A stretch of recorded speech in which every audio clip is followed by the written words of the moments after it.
बिहार लोक सेवा आयोग 17वीं की पीटी परीक्षा को रद्द करने के लिए पटना में अभ्यर्थियों का प्रदर्शन जारी है। एक ओर गर्दनीबाग में छात्रों का अनशन चल रहा है तो दूसरी ओर पटना गांधी मैदान में छात्र संसद में भाग लेने के नाम पर भारी संख्या में प्रदर्शनकारी गांधी प्रतिमा के पास जमा हो गए हैं।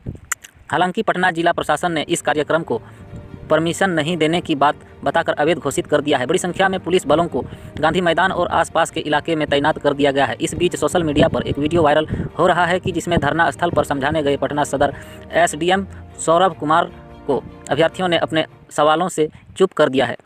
13 दिसंबर को आयोजित पीटी परीक्षा को रद्द करने और री एग्जाम लिए जाने का मांग को लेकर छात्र आंदोलन पर हैं, लेकिन प्रदर्शनकारियों ने यह कहकर वार्ता से इनकार कर दिया कि अब वे सीधे मुख्यमंत्री नीतीश कुमार से बात करेंगे।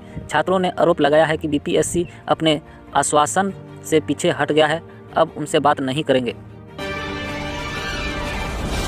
राजधानी पटना समेत पूरे बिहार के मौसम में सोमवार से बदलाव के आसार हैं। हालांकि यह बदलाव 2-3 दिन ही दिखेगा। मौसम विभाग के अनुसार पटना जिला का तापमान 2 दिनों में 4 डिग्री तक नीचे आ सकता है। प्रदेश के दक्षिण पश्चिमी भागों में पछुआ के प्रभाव में ठंड में तेजी से बढ़ोतरी दिखेगी। 3-4 दिनों के बाद एंटी साइक्लोनिक सर्कुलेशन की स्थिति बनने से फिर से तापमान में बढ़ोतरी आएगी। इस लिहाज से अगले एक हफ्ते तक पटना सहित राज्य भर में तापमान के चढ़ाव उतराव की स्थिति बने रहने के आसार हैं।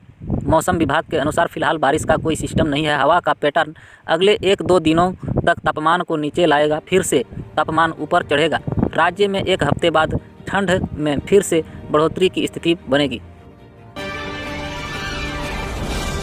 बीपीएससी अभ्यर्थियों पर लाठीचार्ज के खिलाफ माले ने बड़ा ऐलान करते हुए सोमवार को बिहार का चक्का जाम करने का ऐलान किया गया है। बंद का ऐलान पालीगंज विधायक संदीप सौरभ ने की है। उन्होंने अभ्यर्थियों के साथ बैठक भी की है। बैठक के बाद संदीप सौरभ ने आंदोलन के रूप में बिहार को बंद करने का ऐलान किया है। उन्होंने कहा है कि अगर सरकार अभ्यर्थियों की बात नहीं मानती है तो सोमवार को हमारी पार्टी पूरे बिहार में चक्का जाम करेगी। मुख्यमंत्री नीतीश कुमार 2 दिनों से दिल्ली यात्रा पर निकल चुके हैं।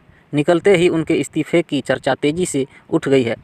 इस चर्चा को आगे बढ़ाने में प्रशांत किशोर की भी भूमिका रही है और राष्ट्रीय जनता दल के नेता भी इस तरह की बातों को हवा में दे रहे हैं। लेकिन अमर उजाला को मुख्यमंत्री आवास के विश्वास सूत्रों के जानकारी मिल रही है कि वह 2 अलग-अलग काम के लिए दिल्ली गए हैं। उन्होंने अपनी प्रगति यात्रा पूर्व प्रधानमंत्री डॉक्टर मनमोहन सिंह के निधन के बाद रोकी थी। अब वह उनके परिजनों से मिलकर ढांढस बंधाने के साथ राष्ट्रीय जनतांत्रिक गठबंधन के साथ आगे की योजना तय करने के लिए दिल्ली पहुंच गए हैं।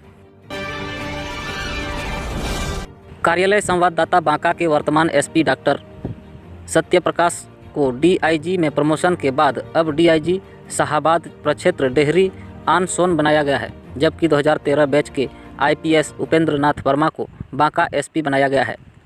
वे वर्तमान में बीएमपी 10 के समादेष्टा हैं। शनिवार की शाम इस संबंध में गृह विभाग द्वारा नोटिफिकेशन जारी किया गया है कि डॉक्टर सत्यप्रकाश बांका के 2 टर्म एसपी रहे। उनके कार्यकाल में बांका में कई बेहतर काम किया। एसपी डॉक्टर सत्यप्रकाश बांका के अपराध कंट्रोल के साथ ही सामाजिक कार्यों में भी उनका महत्वपूर्ण योगदान रहा। वे यहाँ आमजनों के साथ भी अपना बेहतर संबंध स्थापित किया है। बांका के लोग उनके कार्यकाल को हमेशा याद रखेंगे। बालू माफियाओं के साथ साथ हार्डकोर अपराधियों पर लगाम कसने के लिए उन्होंने कई योजनाबद्ध तरीके से काम किया है। अच्छे कार्य करने वाले पुलिस पदाधिकारियों को जहां पुरस्कृत भी किया है, वहीं भ्रष्ट पुलिस पदाधिकारियों पर कार्रवाई भी उन्होंने की है। डॉक्टर सत्यप्रकाश ने बनाया कि वे बांका के कार्यकाल को हमेशा याद रखेंगे। यहाँ के लोगों का पुलिस का पूरा सहयोग मिला। बांका के पंजवारा पुलिस ने शनिवार रात चेक पोस्ट के समीप जांच पड़ताल अभियान के दौरान 4 शराबी को गिरफ्तार किया गया है। जानकारी देते हुए थाना अध्यक्ष मनीष कुमार ने बताया है कि चेक पोस्ट के पास जांच पड़ताल अभियान के दौरान 4 पियक्कड़ को गिरफ्तार किया गया है। गिरफ्तार चारों शराबी को रविवार को न्यायिक हिरासत में बांका भेज रहा है। कहां बनेगा पूर्व पीएम मनमोहन सिंह का स्मारक? इन 2 जगहों पर चर्चाएं तेजी से चल रही है। भाजपा अध्यक्ष जेपी नड्डा ने शनिवार को कहा था कि केंद्र ने मनमोहन सिंह के स्मारक के लिए जगह आवंटित करने का फैसला किया गया है और उनके परिवार को इनके बारे में सूचित किया गया है। पूर्व प्रधानमंत्री मनमोहन सिंह का स्मारक कहां बनेगा, इसका आधिकारिक ऐलान तो फिलहाल अभी नहीं हुआ है। हालांकि खबरें हैं कि 2 स्थानों का लेकर विचार किया जा रहा है कि मनमोहन सिंह का 26 दिसंबर को निधन हो गया और उनका अंतिम संस्कार 28 दिसंबर को निगम बोध घाट पर किया गया है। रविवार को उनकी अस्थियां यमुना के तट पर स्थित घाट पर विसर्जित कर दी गई है। रिपोर्ट के अनुसार स्मारक के लिए किसान घाट के पास जगह और राष्ट्रीय स्मृति स्थान पर विचार किया जा रहा है। खास बात यह है कि किसान घाट पर पूर्व प्रधानमंत्री चौधरी चरण सिंह का स्मारक है। वहीं स्मृति स्थल को राष्ट्रपतियों, उपराष्ट्रपतियों और प्रधानमंत्रियों के अंतिम संस्कार के लिए चुना गया था।